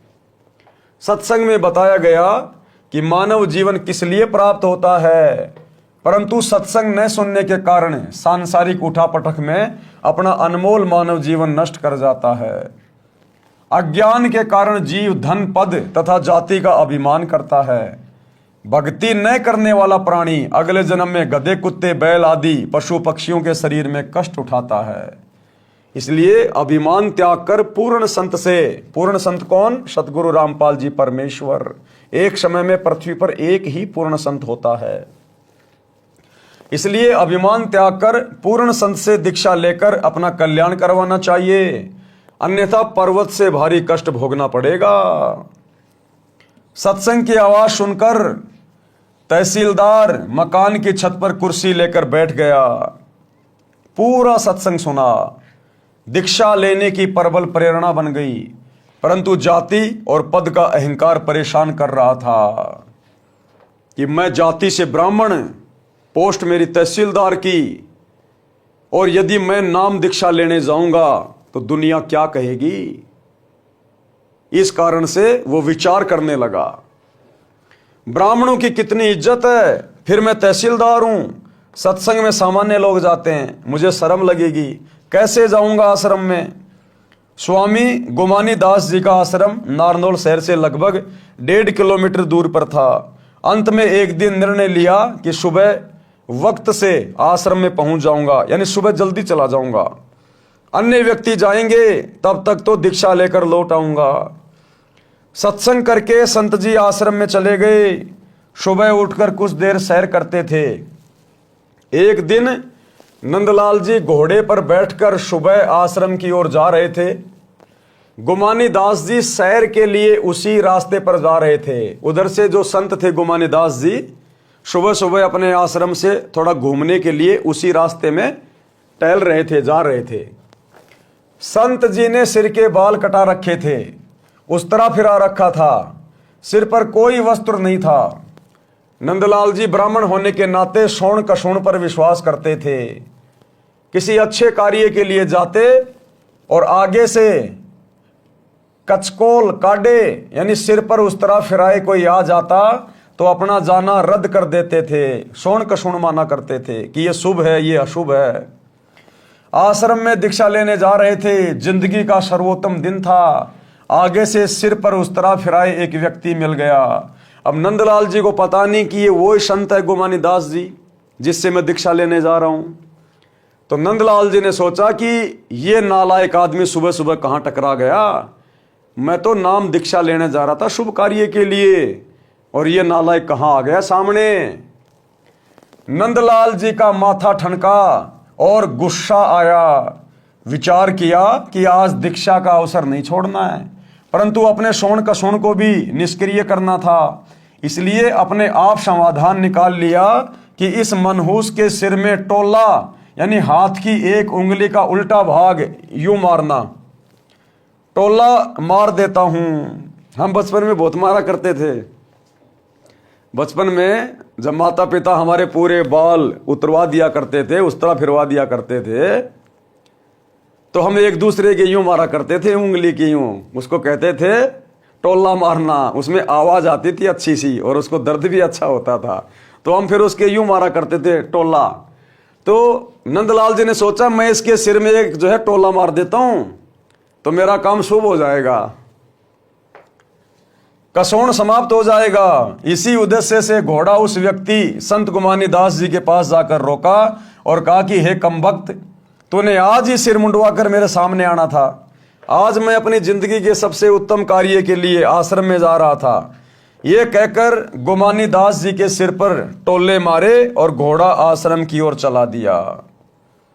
अब देखो भाई और बहनों, परमात्मा हमें शिक्षा दे रहे हैं कि संत भक्तों का व्यवहार कैसा होना चाहिए। अब गुमानी दास जी की तो कोई गलती नहीं थी, लेकिन नंदलाल जी की सोच थी। उन्होंने मार दिया टोला और गालियां भी निकाल दी, लेकिन संत गुमानी दास जी ने कुछ नहीं कहा, अपने दिल पे भी नहीं ली कि ना जाने ऐसे तो साधु संतों के भक्तों के साथ में कितने निकम्मे आत्माएं टकराती हैं, इनके कर्म इनके साथ में है। संत कभी किसी से झगड़ा नहीं करते, राग द्वेष नहीं करते, मनमुटाव नहीं करते, वाद विवाद नहीं करते, तभी संत परमात्मा को प्रिय होते हैं। संतों के साथ ऐसी घटनाएं आम होती हैं, वे अधिक ध्यान नहीं देते। विचार तो किया कि व्यक्ति सभ्य तथा कोई उच्च अधिकारी तथा उच्च कुल का लग रहा था, कार्य पालियों वाले कर गया, लेकिन काम कर गया पालियों वाले। नंदलाल आश्रम में गया, वहां संत के शिष्य मिले, राम राम हुई, आने का कारण बताया, घोड़ा पेड़ से बांध दिया और संत जी के आसन के पास बिछी बोरी पर बैठ गया। संत गुमानी दास जी सैर के पश्चात स्नान करके आसन पर बैठे तो घोड़ा देखा, फिर समझते देर न लगी। नंदलाल जी ने देखा तो शर्म के मारे नीची गर्दन कर ली। अब नंदलाल जी ने देखा, रे भैया ये तो वही महात्मा है जिससे मैं उपदेश लेने आया हूं, और इसके साथ तो मैं बदतमीजी करके आ गया। अब ये भैया नाराज हो जाएगा और ये तेरे को दीक्षा नहीं देगा। नंदलाल अपने हिसाब से सोच रहा था। नंदलाल जी ने देखा तो शर्म के मारे नीची गर्दन कर ली। गुमानी दास को आश्रम के भक्तों ने बता दिया था कि ये तहसीलदार जी दीक्षा लेने आए हैं। नंदलाल जी संत के चरणों में गिर गए और टोला मारने का कारण बताया। संत गुमानी दास जी ने कहा कि हे भगत, जब हम एक आने का घड़ा कुम्हार के पास लेने जाते हैं तो उसको टोले मार मार बजा बजा के देखते हैं कि कहीं फूटा तो नहीं है। आप जी तो जिंदगी का सौदा करने आए हो, आपने गुरुजी बजा कर देख लिया तो कोई पाप नहीं किया। यानी उसकी हिम्मत बढ़ाई कि भगत कहीं निराश ना हो जाए। और संत जी ने कहा कि भैया हम एक 10-20 रुपए का एक मटका लेने के लिए कुम्हार के घर जाते हैं और हम उसको भी 3-4 बार यूं मार मार के टोला बजा बजा के देखते हैं कहीं ये फूटा हुआ तो नहीं है। और आप तो नाम दीक्षा लेने आए थे, आपने अपने गुरुजी को बजा के देख लिया। अगर वो संत गुमानी दास जी उस समय नाराज हो जाते, गुस्से में हो जाते, लड़ाई झगड़ा करने लग जाते नंदलाल जी के साथ में कि तूने मेरा टोला क्यों मारा, क्या समझता अपने आप को, कोई बड़ा अधिकारी है तो मेरे ऊपर राजा है क्या, तेरे को शर्म नहीं आई, तो भाई वो नंदलाल जी उस गुमानी दास को फिर आश्रम में देखकर दीक्षा नहीं लेता कि ये काहे का संत है, काहे का भगत है। रात को तो सत्संग बड़ा प्यारा प्यारा सुना रहा था कि जो तोकू काटा बोवे वाको बोतु फूल, तो ए फूल के फूल हैं वाको है त्रिशूल। और यहां मैंने जरा सी इसके साथ में बदतमीजी की तो ये आग बबूला हो गया। तो करनी तज कथनी कथे अज्ञानी दिन रात, कुत्ते ज्यों भौंकत फिरे सुनी सुनाई बात। तो नंदलाल जी कभी भी उससे दीक्षा नहीं लेते, लेकिन उस संत के व्यवहार ने नंदलाल जी को सोचने पे विवश कर दिया। तो इसी प्रकार भाइयों और बहनों, सतगुरु से उपदेश लेने के बाद हम भक्तों के शील, संतोष, विवेक, दया, अक्षमा, धैर्य, कभी भी सतगुरु परीक्षा ले सकता है। कैसी भी घटनाएं घटित करके, कैसा भी माहौल बना के सतगुरु हमारी कभी भी परीक्षा ले सकता है। जैसे सेव, समन और नेकी की परीक्षा ली सतगुरु ने परिस्थितियां पैदा करके। तो हमारी करनी और कथनी में अंतर नहीं होना चाहिए, परिस्थितियां चाहे हमारे सामने कैसी भी क्यों ना हो। और देखो, जब हमारी परीक्षा होती है तो उस समय विपरीत परिस्थितियां होती हैं, विपरीत, क्योंकि विपरीत परिस्थितियों में तो पता चलेगा कि भगत को ज्ञान कितना है, भगत मर्यादा में कितना है, भगत को धैर्य कितना है, भगत में विवेक कितना है। ये विपरीत परिस्थितियों में ही पता चलेगा। परमात्मा कहते हैं ज्ञान संपूर्ण हुआ नहीं और हृदय नहीं छिदाए, और भाई देखा देखी भक्ति का रंग नहीं ठहराए। नित्यानंद जी संत जी के शीतल स्वभाव से और भी अधिक प्रभावित हुए, दीक्षा ले ली। संत गुमानी दास जी ने उनका नाम बदलकर नित्यानंद रख दिया। नंदलाल से क्या रख दिया? नित्यानंद। जब सत्संग से जीने की राह मिली तो नित्यानंद जी ने वाणी बोली। क्या वाणी बोली फिर? ब्राह्मण कुल में जन्म था, मैं करता बहुत मरोड़, मरोड़ यानी अहंकार, और गुरु गुमानी दास ने दिया कुबुद्धि गढ़ तोड़। ये कुबुद्ध का गढ़, ये काल का जाल, ये मोह ममता, ये पांचों विकार केवल सतगुरु के सत्संगों से हट सकता है, दूसरा धरती पे कोई तरीका नहीं है। तो भाई और बहनों, नित्यानंद जी को भी पूर्ण संत नहीं मिला, पूर्ण तत्वदर्शी संत नहीं मिला, पूर्ण मोक्ष का मार्ग नहीं मिला। वो आत्मा भी अभी तक भटक रही है, क्योंकि उसको जो संत मिले थे गुमानी दास जी, वो केवल विष्णु तक के अधिकारी थे। आप और हमारा सौभाग्य देखिए, आप वर्तमान में हमें पूर्ण परमेश्वर प्राप्त हो गए, पूर्ण परमेश्वर, पूर्ण मुक्ति का मार्ग मिल गया। आप और हमारा सौभाग्य कितना अजब गजब है। फिर कितने अधीन हुए वह इस वाणी से पता चलता है। सिर सौंपया गुरुदेव को सफल हुआ यो शीश, और नित्यानंद इस शीश पर आप बसे जगदीश। सिर सौंपया गुरुदेव को, गुरुदेव को सिर कैसे सौंपना है? काट के नहीं चढ़ाना, अपने जीवन को अपने गुरुदेव के चरणों में समर्पित कर देना। यानी जैसा गुरुजी हमें आदेशित करे, निर्देशित करे, जो गुरु की आज्ञा है, जो गुरु ने सत्संगों में आज्ञा दे दी, जो नियम मर्यादा बता दी, बस हमने केवल उसी लक्ष्मण रेखा में रह के अपना जीवन यापन करना है। अपनी नहीं चलानी फिर कि गुरुजी तो जेल चले गए, कर लो कांग्रेस के साथ में समझौता, कर लो बीजेपी के साथ समझौता। अरे गुरुजी जेल में बैठे हैं, गुरुजी को क्या पता? खोलो आश्रमों पे आश्रम, बनाओ धर्म को धंधा, बनाओ स्टेडियम, बनाओ जाटों की धर्मशाला, कराओ गुंडों की सीबीआई जांच, बैठो जाटों के आरक्षण में, दो कुपात्रों को ज्योति पाठ और दान का चंदे के रूप में पैसा, लगाओ अयोध्या में भंडारा, करो मुसलमानों का बहिष्कार मध्य प्रदेश में। ये नहीं चलता फिर। अपनी सारी बकवादें छोड़ दीजिए। यदि किसी को बीड़ी पीने की आदत है, शराब की लत है, चोरी की लत है, परमात्मा कहते हैं वो सारे कुकर्म अपने गुरुजी के चरणों में समर्पित कर दो। उसी को कहते हैं जीवित मरना, मन को मारना। सिर सौंपया गुरुदेव को, यानी नाम दीक्षा लेने के बाद हम अपना सिर यानी अपने आप को अपने गुरुदेव के चरणों में समर्पित कर देते हैं, हम दास बन जाते हैं। और दास फिर केवल उतना ही करता जितना उसका मालिक उसको आदेश देता है। दास अपनी मर्जी से भक्ति मार्ग पर अपने मालिक के आदेशों के विरुद्ध एक कदम भी नहीं चलता। उसको कहते हैं असल में दास। इस प्रकार से हमने अपने आप को गुरुदेव के प्रति समर्पित करना है। सिर सौंपया गुरुदेव को, सफल हुआ ये शीश, और नित्यानंद इस शीश पर आप बसे जगदीश। भावार्थ, जब तक सत्संग के विचार सुनने को नहीं मिलते तो भूलवश मानव अहंकार में सड़ता रहता है। जब ज्ञान होता है कि आज राजा है, मृत्यु उपरांत गधा कुत्ता बनेगा, तो इस अहंकार का क्या बनेगा? इसलिए भगत अपने उस अड़ंगे को ज्ञान से साफ करके भक्ति पथ पर चलते हैं और सफलता प्राप्त करते हैं। श्रीलंका के राजा रावण ने भक्ति बहुत की, परंतु अहंकार नहीं गया। ये अहंकार कितना ज्यादा बाधक है। कहते हैं आधीनी के पास है पूर्ण ब्रह्म दयाल, मान बड़ाई मारियो बेअदबी सिर काल। अहंकारी के सिर पे तो काल बैठा रहता है। मान बढ़ाई के भूखे भगत के सिर पे तो काल बैठा होता है। रावण जैसी भक्ति कोई नहीं कर सकता। 10 बार अपना सिर अपने इष्ट श्री शंकर जी के चरणों में काट के समर्पित कर दिया।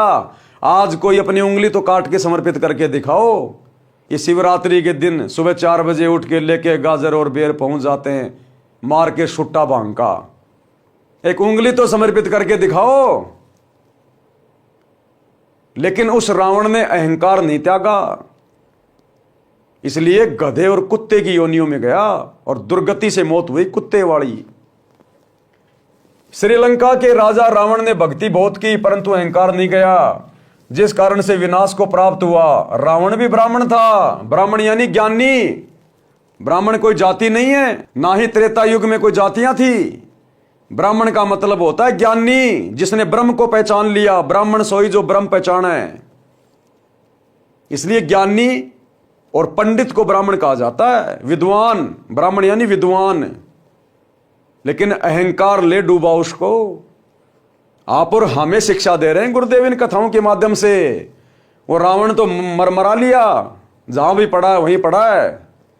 लेकिन इन कथाओं से ये इतिहास बन गया, और ये इतिहास आज हमें शिक्षा दे रहा है कि इस सतगुरु की भक्ति मार्ग में यदि हमने जरा भी अहंकार किया किसी भी बात को लेके, अहंकार भैया धन का भी हो सकता है, किसी का बढ़िया शरीर है उसका भी हो सकता है, कोई सुंदर है उसका भी मन में अहंकार आ जाएगा।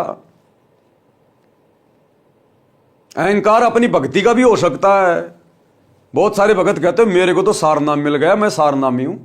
अरे तू क्या जाने भक्ति के बारे में, तू तो कल जुड़ा है। मेरे को 20 साल हो गई गुरु जी के साथ जुड़े हुए। ये भी अहंकार है।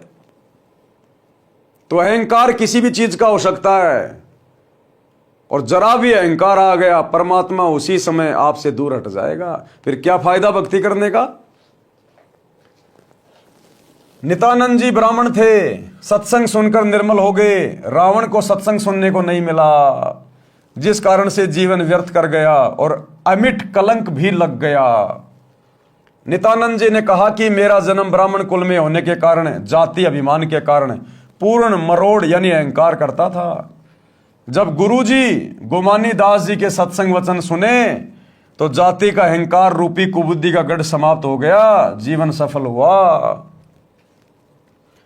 ये भाई और बहनों होता ही होता है। कोई एक आध आत्मा ऐसी होती है जो इस जातीय अभिमान से, धर्म के अभिमान से दूर होती है। अन्यथा सतगुरु के शरण में आए बिना ये किसी न किसी प्रकार का अहंकार इस मनुष्य के अंदर रहता ही है। ये दास भी सांसारिक जाति से यादव है, और जब कभी कभार बातें चलती थी नाम दीक्षा से पहले कि भाई तुम कौन जाति, तो हम कहते भैया हम अहीर हैं, अहीर यादव। कौन अहीर? अरे श्री कृष्ण जी का नाम सुना है क्या? हाँ, हम वो हैं, श्री कृष्ण जी के वंशज हैं हम। भगवान थे श्री कृष्ण जी, हम भगवान के वंशज हैं, यादव। तो ये अहंकार थोड़ा बहुत था। जब ऐसी कोई बात आती थी तो हम अपने आप को समझते थे कि हम तो यादव हैं, श्री कृष्ण जी के वंशज हैं, भगवान के वंशज। तो ये अभिमान किसी न किसी चीज का, चाहे धन का, चाहे पत्नी का, चाहे सुंदरता का, चाहे बाल बच्चों का, चाहे नौकरी का, चाहे शरीर का, ये अहंकार इस जीव में सतगुरु की शरण में आए बिना सड़ता रहता है। वाणी नंबर 2 का सरलार्थ। सत्संग सुनकर नित्यानंद जी बहुत आधीन होने लगे। अहंकार त्याग दिया। कहा कि मैंने अपने गुरु जी को अपना सिर दान कर दिया, यानी जैसे गुरुजी रखेंगे वैसे ही रहूंगा। क्या कहा? जैसे गुरुजी रखेंगे वैसे ही रहूंगा। कुत्ता हूं गुरुदेव का, पवन दास का नाम, गले प्रेम की जेवड़ी, जहां खेचो ता जाऊं। तो करो तो बावड़ूं, दूर दूर करो तो जाऊं, जो राखूं त्यों ही रहूं, जो देवो सो खाऊं। और खाने जाद खरीद हूं गुलाम तुम्हारा। हम तो आपकी शरण में सतगुरु, हमरा क्या चारा।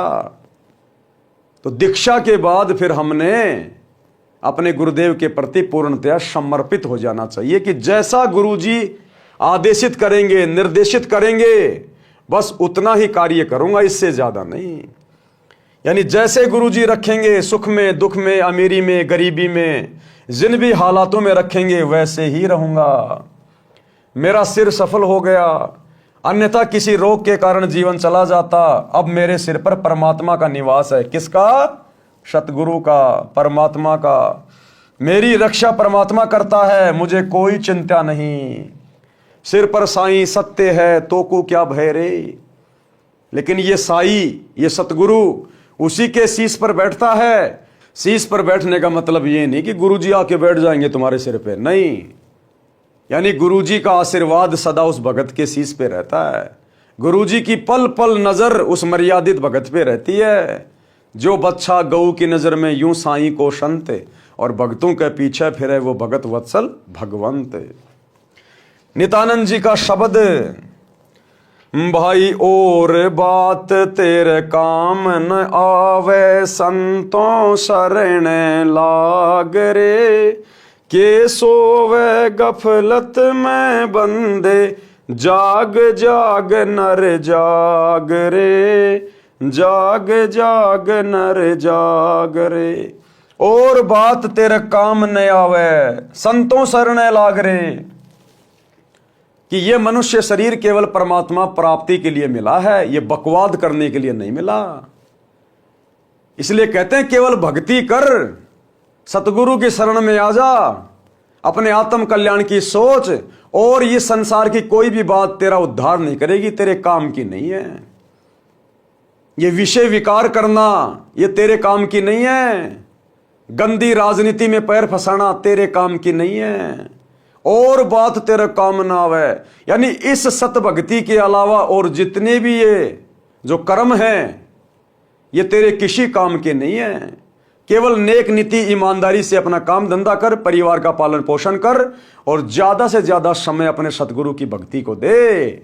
और बात तेरा काम न आवे, ये शांग सिनेमा देखना, फिल्में देखना, दुनिया भर का मेकअप करना, मान बड़ाई अहंकार में फूला फूला फिरना, राजनेताओं के पीछे दौड़ते रहना, एक समोसे के चक्कर में सारा दिन उनका समर्थन करते रहना, झंडा लेके घूमते रहना।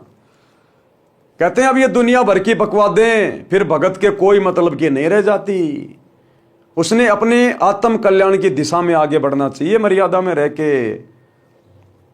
कहते हैं के सोवे गफलत में बंदे, कि बहुत ज्यादा सो लिया इस काल की भांग के नशे में, अज्ञान में।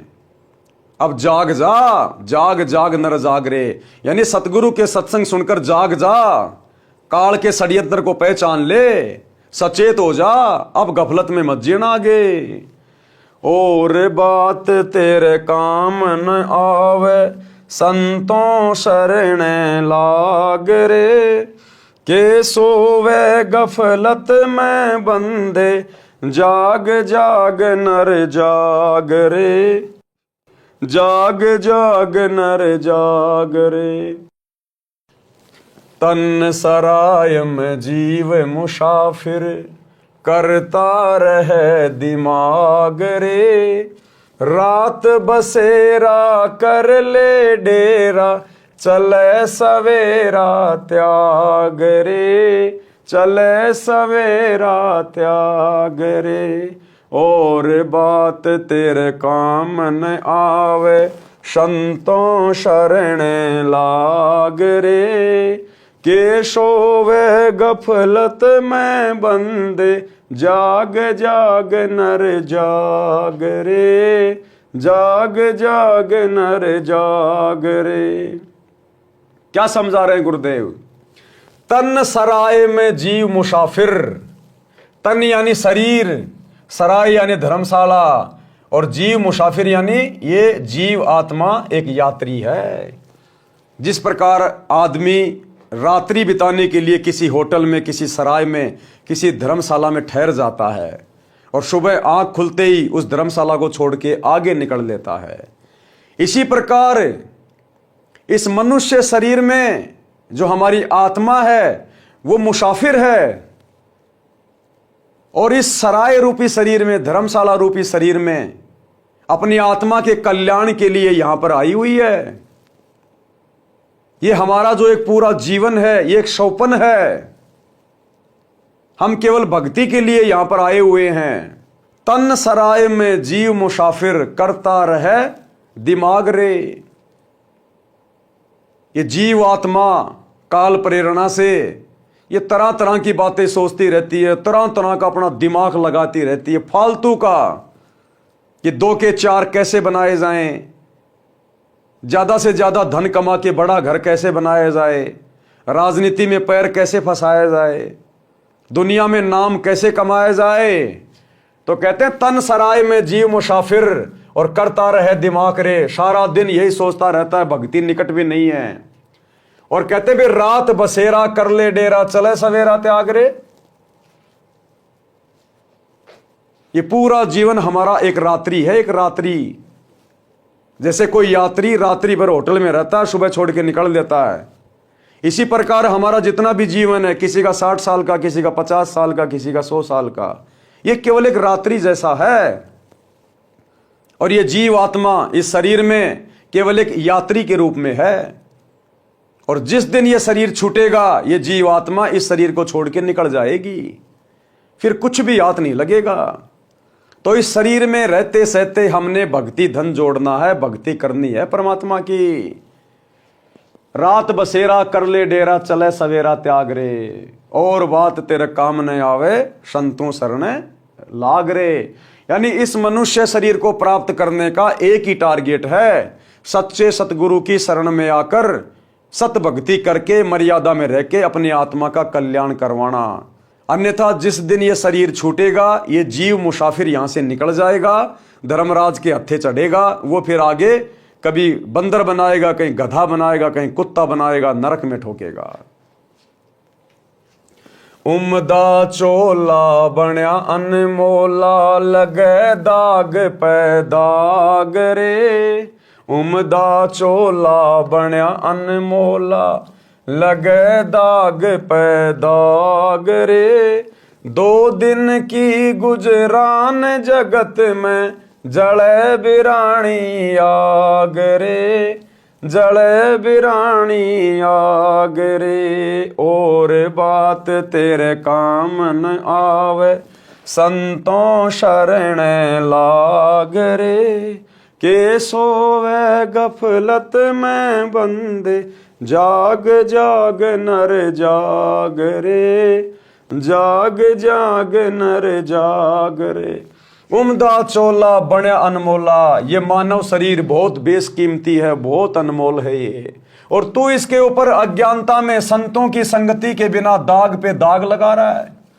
रिश्वत लेके, चोरी करके, जारी करके, कुदृष्टि डाल के, नशा करके, जीव हत्या करके, 2 नंबर के काम करके, राजनीति करके तू इस उम्दा चोले को गंदा कर रहा है, दाग पे दाग लगाए जा रहा है, इस मनुष्य जन्म को बर्बाद किए जा रहा है।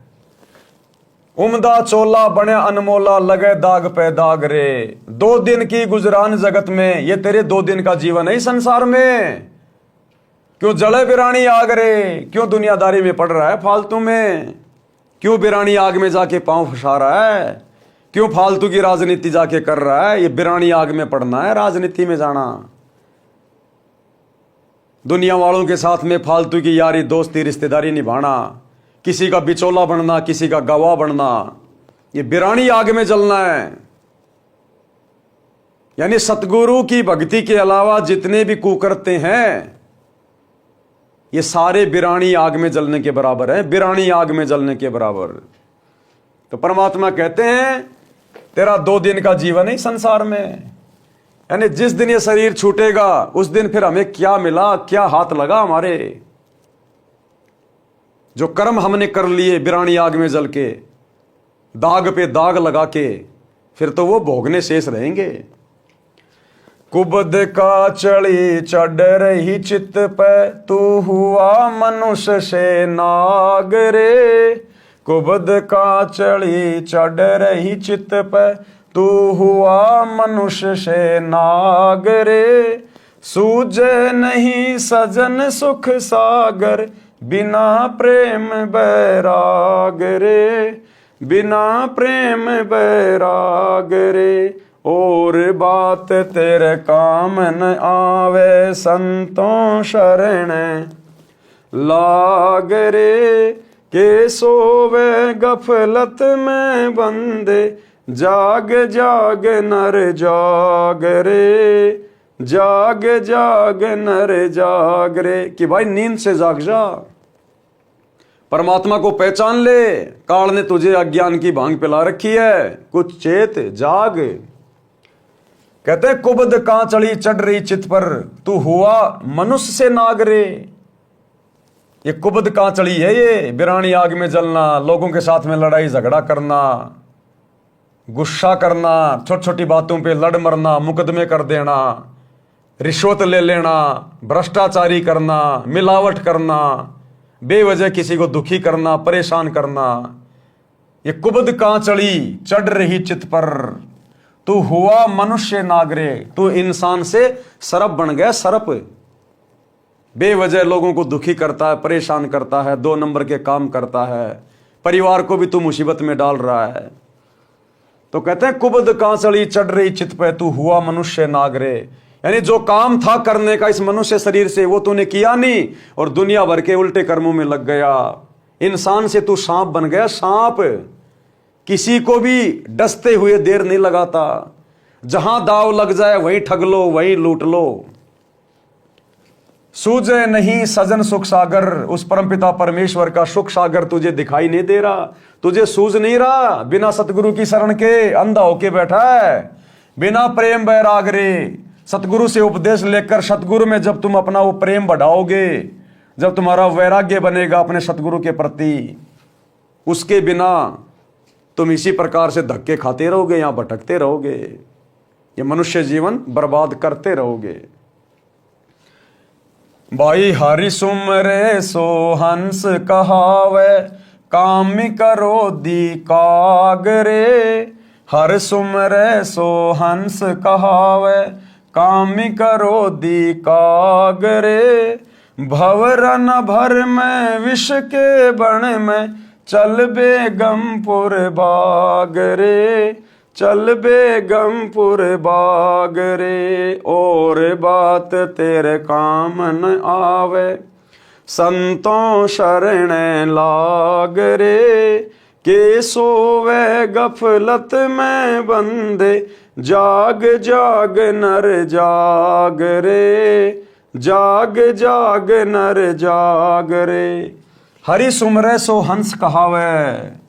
जो सतगुरु से उपदेश लेकर जो भक्ति करेगा, सतनाम का सुमरण करेगा, कहते हैं वो वास्तु में हंस है, अच्छी आत्मा है, वो भगत है। और कामी क्रोधी कागरे, कामी विषय वासनाओं में डूबा हुआ व्यक्ति, क्रोधी बात बात पे गुस्सा करने वाला, और लालची 2 रुपए के लालच में जो मर्जी उल्टा कर्म करवा लो, किसी का भी बुरा करवा लो। कहते वो तो कौवे के समान है, काग के समान है। वो अपने स्वार्थ में इतना अंधा होता है, दूसरे का हित अहित कुछ नहीं सोचता। जिस प्रकार काग यानी कौवा किसी भी जानवर की पीठ पे बैठ जाएगा, जहां उसका जख्म हो रहा है, उसका मांस नोच नोच के खाएगा। उस कौवे को उस जानवर की पीड़ा से कोई लेना देना नहीं होता, केवल अपना पेट भरने से मतलब होता है। तो बिना सतगुरु की शरण के आज व्यक्ति इस कदर हो चुका है, उस कौवे की तरह। कोई बड़ा अधिकारी बन गया, दुनिया से रिश्वत ले रहा है, बिना पैसे लिए किसी का काम नहीं कर रहा, दुनिया भर के लोगों की बद्दुआ ले रहा है, हाय ले रहा है। कोई मिलावट कर रहा है, दुनिया मरे तो मरे, खाने की चीजों में मिलावट कर रहा है, मसालों में मिलावट कर रहा है, दुनिया मरे तो मरे। बस उसे केवल अपना लोभ लालच दिखाई दे रहा है। तो परमात्मा कहते हैं बिना सतगुरु के शरण के और ज्ञान के इंसान आज क्या बन गया? कौवा। हरि सुमरे सो हंस कहावे, कामी क्रोधी कागरे। और भमरा न भर में विष के बन में, जो अच्छी आत्मा होती है वो कभी भी इस विषय वासनाओं रूपी जंगल में गोते नहीं खाएगी, नहीं भरमेगी। चल बेगमपुर बाग रे, बेगम, बेगम यानी जहां कोई दुख नहीं, कोई गम नहीं। कहते हैं फिर सतगुरु के शरण में आके उस बेगमपुर में चला जाएगा, सतलोक में, जहां पे कोई गम नहीं है। शब्द सैन सतगुरु की पहचानी, पाया अटल सुहाग रे।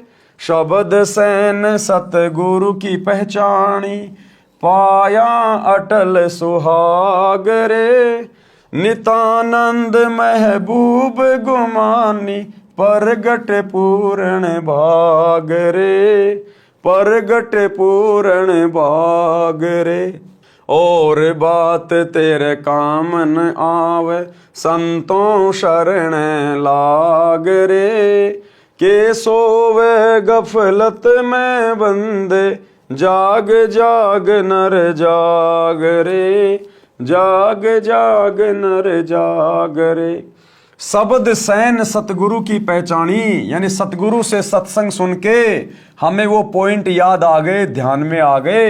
हम सतगुरु के संकेतों को समझ गए कि बेटा अगर भक्ति नहीं करी, मोक्ष प्राप्त नहीं हुआ तो अगला जन्म तेरा नरक में है, नरक में 84 लाख योनियां भोगेगा, असहनीय कष्ट भोगेगा।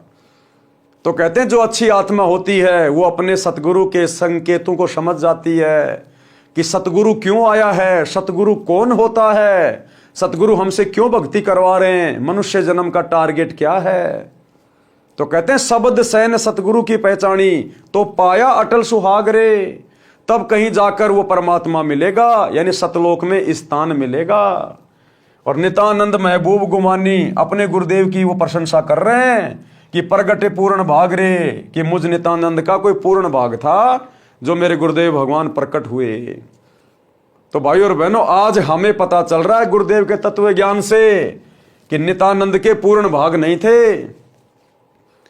ये पूर्ण भाग इस वर्तमान कलयुग की बिचली पीढ़ी में उन आत्माओं के होंगे जो आत्माएं इस पूर्ण संत पूर्ण ब्रह्म परमात्मा की शरण में आ जाएगी। क्योंकि पूर्ण मोक्ष केवल यही सतगुरु प्राप्त करवा सकता है, दूसरा सृष्टि में कोई नहीं है। तो नितानंद के भी पूर्ण भाग नहीं जागे, ये पूर्ण भाग भी वर्तमान में आप और हमारे जाग चुके हैं।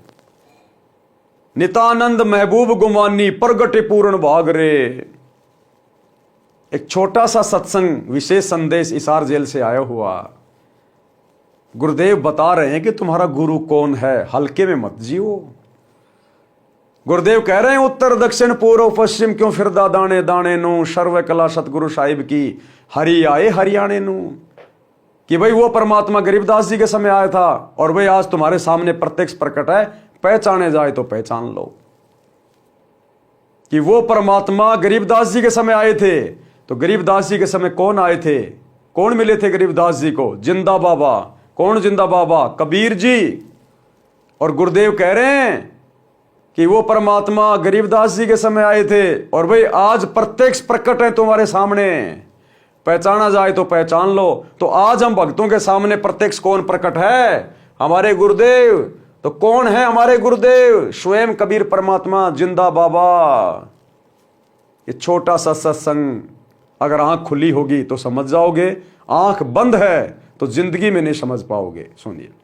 तो क्या बताते हैं, उत्तर दक्षिण पूर्व पश्चिम फिरता दाने दाने नो, और सर्व कला सतगुरु साहिब की हरि आए हरियाणे। गरीबदास जी के समय आए तेरी बारे भाई प्रगट सामने थारे, पहचाने जात पहचान लियो। गरीबदास जी के समय आए तेरी बारे भाई प्रगट सामने थारे, पहचाने जात पहचान लियो। गरीबदास जी के समय आए तेरी बारे भाई प्रगट सामने थारे, पहचाने जात पहचान लियो। तो भाई और बहनों, अब यकीन हो जाना चाहिए कि पूर्ण भाग किसके प्रकट हुए, नित्यानंद जी के या आप और हमारे? नित्यानंद जी तो आज भी विष्णु लोक की भक्ति करके जन्म और मरण में हैं, क्योंकि उनका इष्ट ही जन्म मरण में है, श्री विष्णु जी। तो नित्यानंद जी का कैसे जन्म मरण का रोग समाप्त हो जाएगा? ये पूर्ण भाग तो आप और हमारे प्रकट हुए हैं, बड़े सौभाग्य से, गुरुदेव के आशीर्वाद से। तो अब इस परमेश्वर को पहचानने में देरी मत करो। एकमात्र इष्ट पूरी सृष्टि का यही है, जिंदा बाबा कबीर जी, सतगुरु रामपाल जी। इसलिए हम भगत भाई बहन बार बार निवेदन करते हैं, विशेषकर हमारे खुद के भगत भाई बहनों से जो सतलोक आश्रमों से जुड़े हुए हैं, जो अज्ञानता की नींद में सोए पड़े हैं, जून के महीने में कागज के टुकड़े को, उस नकली दाढ़ी मूछ वाली कबीर जी की समझे जाने वाली फोटो को कबीर मान के पूज रहे हैं, कबीर प्रकट दिवस मना रहे हैं, अपने गुरु को हल्के में ले रहे हैं, उन आत्माओं से प्रार्थना है अपने भाग जगा लो, नहीं तो अंत में वही बनेगी जो भक्तिहीन प्राणियों की बनती है। तो क्या कहते हैं, शब्द सैन सतगुरु की पहचानी। तो गुरुदेव ने संकेत कर दिया कि भाई वो गरीबदास जी के समय आए थे और आज तुम्हारे सामने प्रत्यक्ष प्रकट है, पहचान सको तो पहचान लेना। तो ये संकेत करेगा, संकेत। शब्द सैन सतगुरु की पहचानी, पाया अटल सुहाग रे, और नितानंद महबूब गुमानी, प्रगटे पूर्ण भाग रे, और बात तेरे काम ने आवे, संतों शरण लाग रे।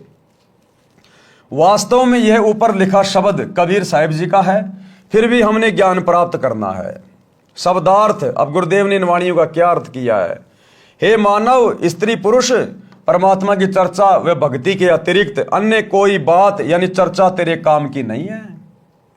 आपको तत्व ज्ञान नहीं है, इसलिए मोह ममता व अज्ञानता की नींद में सो रहा है, यानी परमात्मा को भूला है। जाग जाग यानी संभल जा और संतों से सत्संग सुनकर आत्म कल्याण करवा। ये मानव शरीर में जीव ऐसे है जैसे यात्री किसी होटल में कमरा किराए पर लेकर रात्रि व्यतीत करता है और सुबह त्याग कर अपने कार्य पर चल जाता है। इसी प्रकार इस शरीर रूपी होटल में जीव यात्री के समान है। जब मृत्यु का समय आएगा तब सवेरा हो जाएगा। जैसे आदमी रात्रि को शौपन लेता है, शौपन में कहीं घूम रहा, दिल्ली मुंबई में मेट्रो में राजा बन गया, सेठ बन गया, और जब वो सपना टूटा तो सुबह उसी चारपाई पे पड़ा है, मच्छर खा रहे हैं, टूटी फूटी रजाई है। तो इसी प्रकार ये एक जो हमारा जीवन है पूरा, मनुष्य स्त्री या पुरुष का, जितने भी साल हम जीते हैं संस्कारवश, ये केवल एक रात्रि जैसा है, एक रात्रि जैसा एक शौपन है। जिस दिन शरीर टूटा ये सपना टूट गया, वही धर्मराज के दरबार में खड़े होंगे मुंह लटका के। यानी शरीर रूपी सराय यानी होटल को त्यागने का समय हो गया है। आप शरीर त्याग कर भक्ति न करके खाली हाथ जाओगे। मानव शरीर रूपी वस्त्र अनमोल है, उम्दा चोला बण्या अनमोला, लगे दाग पे दाग रे। ये मानव शरीर रूपी वस्त्र अनमोल है। तत्व ज्ञान के अभाव से भक्ति न करके पाप पर पाप करके इस पर दाग लगा रहा है। इस संसार में जीवन अधिक नहीं है। अपने परिवार के पोषण में तथा धन संग्रह करने में जो परेशानी उठा रहा है, पाप करके धन जोड़ रहा है, मृत्यु के पश्चात परिवार तथा संपत्ति धन बेगानी हो जाएगी। इसे जोड़ने में किए पाप तुझे नरक में जलाएंगे। पाप करके दूसरे की यानी बिरानी आग में न जलकर मर। सत्संग सुने बिना पाप पुण्य तथा शिष्टाचार का ज्ञान नहीं होता। मानव शरारती बुद्धि का होता है। मानवता को भूलकर अपनी शक्ति के द्वारा निर्बल को सताकर सर्प वाला कार्य कर रहा है, जो तेरे नाश का कारण बनता है। हे सज्जन पुरुष, ये ज्ञान है जो बिना प्रेम व सच्ची लगन से सत्संग सुने बिना नहीं होता। जो व्यक्ति भक्ति करता है, हरि सुमरे सो हंस कहावे और कामी क्रोधी कागरे। जो व्यक्ति भक्ति करता है तो उसे भगत कहते हैं, यानी हंस पक्षी जैसा अहिंसावादी कहा जाता है। अर्थात भगत किसी को कष्ट नहीं देता। हंस पक्षी भी सरोवर की मछली व कीड़े नहीं खाता, केवल मोती खाता है। काग पक्षी स्वार्थवश जीवित पशु पक्षी का मांस नोच नोच कर खाता है, कष्ट देता है। इसी प्रकार सत्संग न सुनने वाला व्यक्ति अध्यात्म ज्ञान के अभाव से स्वार्थवश अन्य से धन लूटता है, चोरी करता है या अन्य कष्ट देता है, जो पाप है। हे जीव रूपी भंवरा, विषय विकारों काम क्रोध मोह लोभ रूपी विष के वन में न भटके। ये काल लोक तो कष्ट का घर है, उस बिना कष्ट वाले सतलोक में चल, वह सुखदायक है। चल बेगमपुर बाग रे, भंवरा न भर में विष के वन में, चल बेगमपुर बाग रे। नित्यानंद जी ने कहा है कि मैंने अपने गुरु जी का सत्संग सुना, शब्द सैन सतगुरु की पहचानी, पाया अटल सुहाग रे। नित्यानंद जी ने कहा कि मैंने अपने गुरु जी का सत्संग सुना और उनका संकेत समझ गया जो ऊपर बताया है, अपना जीवन धन्य कर लिया। इसी प्रकार हम भगत भाई बहनों ने भी गुरुदेव का संकेत समझकर कि भैया वो परमात्मा गरीबदास जी के समय आए थे और आज तुम्हारे सामने प्रत्यक्ष प्रकट है, पहचान सको तो पहचान लो।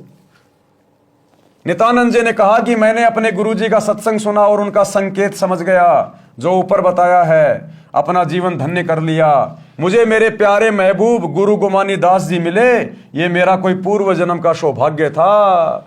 आप और हमारा भी भाई और बहनों पूर्व जन्म का कोई सौभाग्य, वो सौभाग्य भी सतगुरुदेव भगवान ने बनाया। ये संस्कार भी यही सतगुरु बनाता है। इसी सतगुरु की सतभक्ति से संस्कार बनते हैं। शब्द तो भाई और बहनों, आज के वीडियो में हम केवल इतना ही लेंगे। कल रात्रि 8 बजे सभी भाई बहन गुरुदेव भगवान के आशीर्वाद से फिर से लाइव जुड़ेंगे। अगले वीडियो में गुरुदेव भगवान इस शब्द के माध्यम से हमें क्या शिक्षा दे रहे हैं कि तन मन शीस ईस अपने पे, पहलम चोट चढ़ावे जब कोई राम भगत गति पावे। तो शीस तो भैया उस समय चढ़ाएंगे जब इष्ट का पता चलेगा कि वास्तव में मेरा इष्ट कौन है। तो इस शब्द पे हम कल रात्रि 8 बजे गुरुदेव के आशीर्वाद से बढ़ेंगे। तब तक गुरुदेव भगवान हम सबको आज्ञा दे, इजाजत दे, सद्बुद्धि दे, आशीर्वाद दे। बंदी छोड़ सतगुरु रामपाल जी भगवान की जय हो।